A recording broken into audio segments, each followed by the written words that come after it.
Hi everybody, I'm Suze Orman and you are watching The Suze Orman Show. Tonight we are going to talk about your retirement roadmap. The rules to retirement, whether you are 20, 30, 40, 50, or 60, there are things that you need to do right here and right now so that one day you can retire. Now, you may be thinking, what's Suze talking about? I can't think about retirement right now. I can barely pay my bills. Well, I have a question for all of you if you're thinking that, and you better be able to answer this question. If you can't afford to pay your bills while you have a paycheck coming in, how are you going to be able to afford those exact same bills? You think your electricity, your phone, gasoline, insurance costs are going away? They aren't. How are you going to be able to pay those exact same bills later on in life when you no longer have a paycheck coming in? So whether you like it or not, you have got to start right here and right now to save for your retirement. So I'm going to be talking to you tonight about where should you be putting your pedal to the metal? Where do you really need to go for it? Where do you need to put your brakes on and not do something that maybe you are doing? And where should you park that money if you need to be safe and sound? Now, as I'm giving you these rules, you have got to understand I'm already going to assume that you are totally out of credit card debt and you have your 8-month emergency fund. Because we know that here on the Suze Orman Show, those are mandatory items. Before you do anything else in your life, you need to have that done. So assuming that you have that, here is what I want you to do if you are in your 20s. Time is the most important ingredient in your retirement roadmap. Time makes all the difference for you in the world. Let me give you an example. If you start to invest right here and right now, and let's say you're 25 years of age, and you decide you want to open up a Roth IRA, you qualify for it. And the maximum you can put in a Roth IRA per year is $5,000. And you decide you're going to be smart. You're going to listen to Suze Orman. And you're going to take that $5,000 divided by 12, that's $416 per month. And you are going to put $416 per month every single month all the way until you are 65 years of age. So you're going to do it for 40 years. Over those 40 years, you have averaged an 8% annual average rate of return. If you do that every single month until you are 65 years of age, do you know that you will have approximately $1,420,000? That's pretty good if you ask me. But you're out there saying, Suze, I'm 25 years of age. I don't want to be putting $416 every month in a retirement account. I want to play. What difference can it make?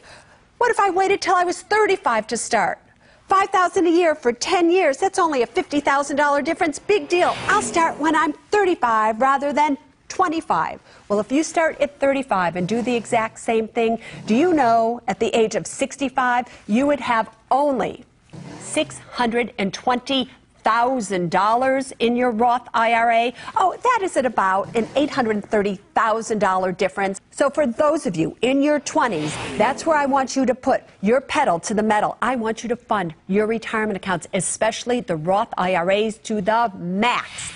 Where do I want you to put your brakes on? For those of you who work for a corporation that has a 401k or 403b plan, I only want you to contribute up to the point of the company match. After that point, I want you to put the brakes on, and I don't want you to contribute to your 401k or 403b. I rather see you do a Roth IRA. And where do I want you to park your money? For those of you who need to save money, I want you to go to ratebrain.com, and I want you to find great yields for money markets, savings accounts, even checking accounts, so that you can park your money so you have it there when you need it. Let's go to Monica right now. She is 23 years of age, and she is coming to us from South Carolina. What do you want to know, Monica?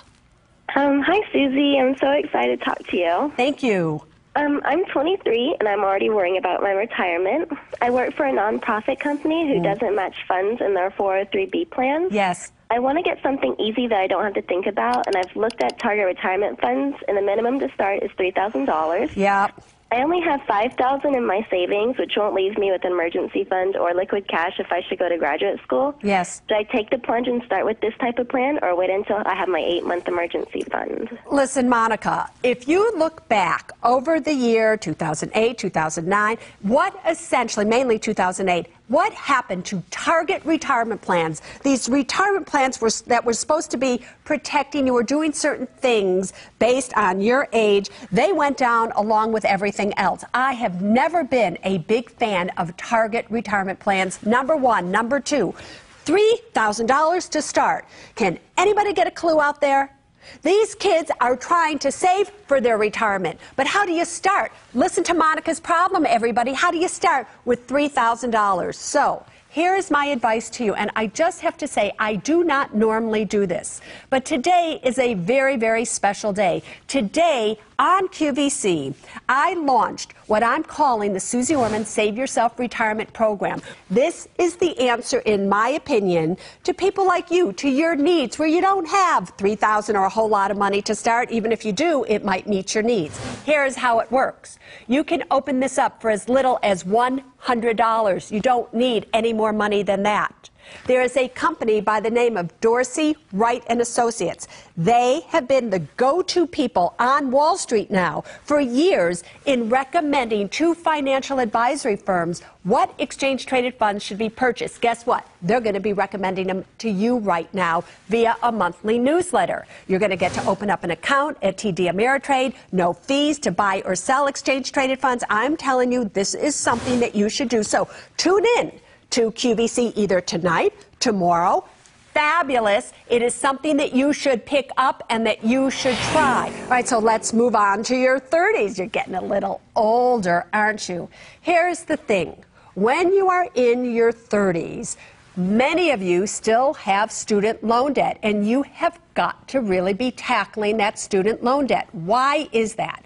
That is because I tell you this all the time. Student loan debt is a debt that's never going to go away. So I want you to make it your number one priority to get rid of that student loan debt. That is number one. Number two, I want you, if you don't have one already, I want you to seriously start thinking about saving enough money so that you can purchase a home that you can call your own.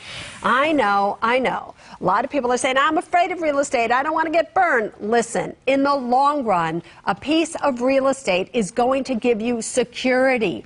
Given the price decline in many areas, it's going to be just as cheap as renting. So can you at least start thinking about owning a home? Number three, life insurance. Now you may be in a point of your life where you have children. Maybe you have a stay-at-home spouse. One of your spouses is staying at home to take care of your children. Things are happening. Maybe others are dependent upon you for your money in case something happens to you. So you need to look into making sure that you are properly insured. Term insurance is the way that you should go. Also, here you are with children. Possibly, you better have not only a will, but a living revocable trust as well. Because if something happens to you, your kids are minors still at this age. Who's going to take care of them? Who's going to watch over their money? You need a living revocable trust. Those are the things you need to put your pedal to the metal for. Where do you put on the brake? The only place that you put on the brake, honest to God, is you do not buy a home until you have at least 20% to put down, an 8-month emergency fund, and you don't have any credit card debt. Then you can buy a home. Until then, just go slow. All right, let's go to one of my Twitters, DG Stinner. He wants to know, what percentage of your annual salary should you have already in retirement by the age of, 35? DG, listen to me. It's impossible for me to answer that question. And in fact, I'm going to say this to a lot of you that are tweeting me this question. How can I tell you how much money you should have in retirement when you aren't telling me how much money you make? You're not telling me enough things about you. Everything is personal about this retirement roadmap. So stop thinking that there is a certain formula you have to fit into this box. Look at your life. Look at where you're going. Are you on the right road here. Are you getting to where you need to go? The way to figure it out is this.